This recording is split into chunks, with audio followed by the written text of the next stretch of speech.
சாய் சுதாகர், பல்வேறு அம்சங்கள் ஏற்கனவே சிறப்பா தான் இருக்கு. அதுல நிறைய அம்சங்கள் குறிப்பிட்டு சொன்னார், இதெல்லாம் தேவையில்லாதது அப்படின்னு சொல்லியிருக்காரு. எனக்கு என்ன கேள்வி இருக்கு அப்படின்னா, 2 பேர் உறுப்பினர்கள் இஸ்லாமியர்கள் அல்லாதவர்கள் இருக்கக்கூடும் அப்படின்ற மாதிரி இப்ப திருத்தங்கள் மேற்கொண்டிருக்காங்க. இந்த ஒரு திருத்தம் அவசியப்படுதா?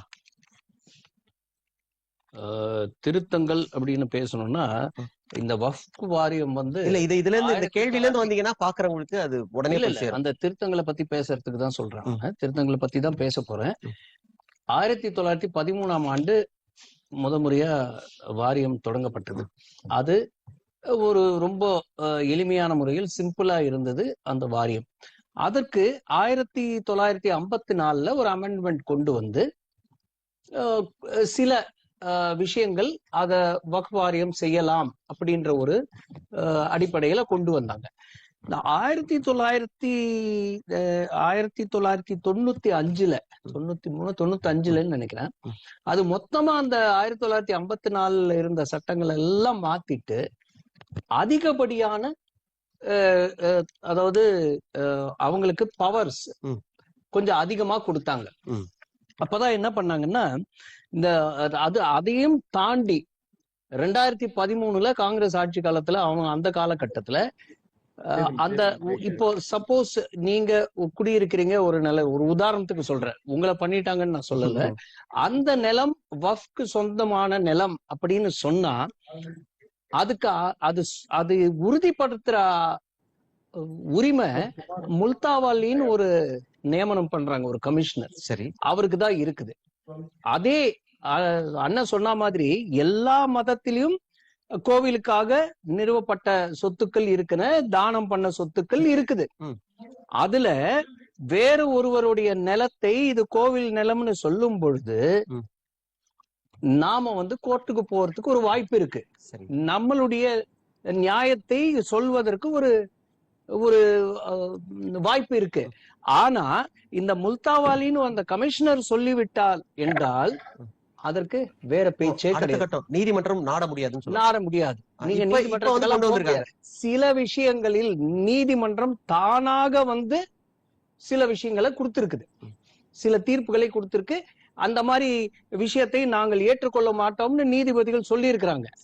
அப்புறம் அண்ணன் சொன்னாரு, அதாவது ஏற்கனவே பெண்கள் இந்த வக்ஃப் வாரியத்தில் இருக்காங்க, இல்லன்னு யாருமே சொல்லல. அத நானுமே குறுக்கிட்டு சொல்லி, அதாவது ஒவ்வொரு முறையும் பெண்கள் இல்லை. இப்ப என்ன சொல்றாங்கன்னா, தேசிய அளவுல வக்ஃப் வாரியம் அமைத்தால் அவசியம் 2 பெண்கள் இருக்க வேண்டும் அப்படின்னு சொல்றாங்க.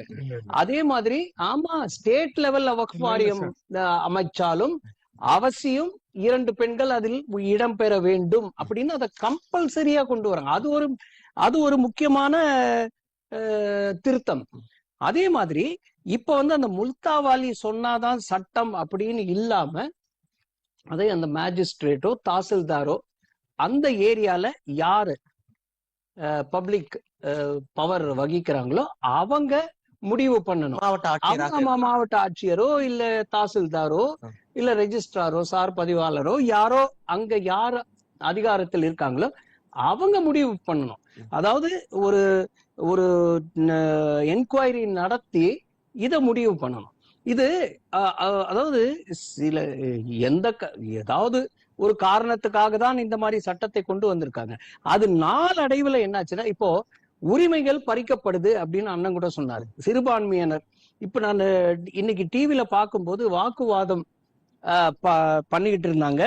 அதுல சுருக்கமா ஒரே ஒரு முக்கியமான விஷயம் மக்களும் தெரிஞ்சுக்கணும், அதுக்காக சொல்றேன். கேரளால இருந்து ஒரு எம்பி பேசிக்கிட்டு இருக்காரு. இந்த கருத்தை அவரும் சொல்றாரு. அதாவது சிறுபான்மையினர் ஒடுக்கிறதுக்காக, அடக்கிறதுக்காக, அவங்கள தட்டி கழிக்கிறதுக்காக, அவங்கள சொத்துக்களை பறிப்பதற்காக இது பண்றாங்க அப்படின்னு சொல்லும்போது மனம்பம் அப்படின்னு ஒரு ஊர் பேரை சொல்றாங்க பார்லிமெண்ட்ல. அப்போ என்ன சொல்றாருன்னா இதே எம்பி, பிரதர், மனம்பம் கிராமத்துல கண்டிப்பாக நீதி நிலைநாட்டப்படும் அப்படின்னு சொல்றாரு. அப்ப என்ன அர்த்தம்?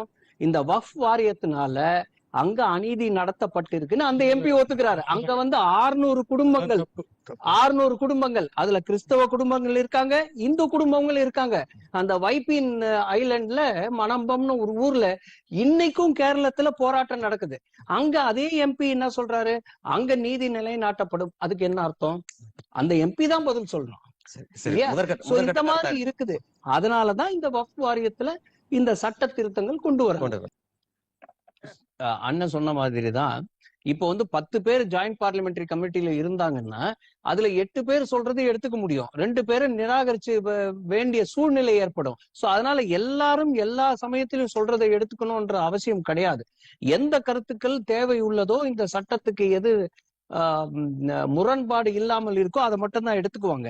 அதே மாதிரி அண்ணன் சில இதெல்லாம் சொன்னாரு. அதே மாதிரி கேரளத்துல மணம்பம் மட்டும் கிடையாது, அதே மாதிரி சூரத்துல முனிசிபல் கார்பரேஷன் பில்டிங்க வக்ஃப் போர்டு பில்டிங்னு சொல்லிட்டாங்க.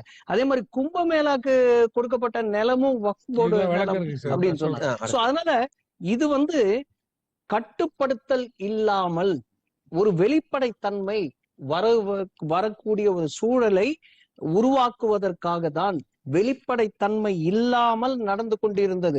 அந்த முல்தாவாலி சொன்னா அதுதான் சட்டம், அதுதான் அவங்களுடைய நிலம் அப்படின்னு அந்த மாதிரி ஒரு சூழ்நிலை இல்லாமல், அது சொன்னார் இல்லையா, 2 தீவுல வந்து அந்த நீதிபதிகள் குறுக்கிட்டு இதை அப்படியே அபியன்ஸ்ல வைங்க, எங்களால என்ன பண்றதுன்னு தெரியலன்னு சொன்னாங்க.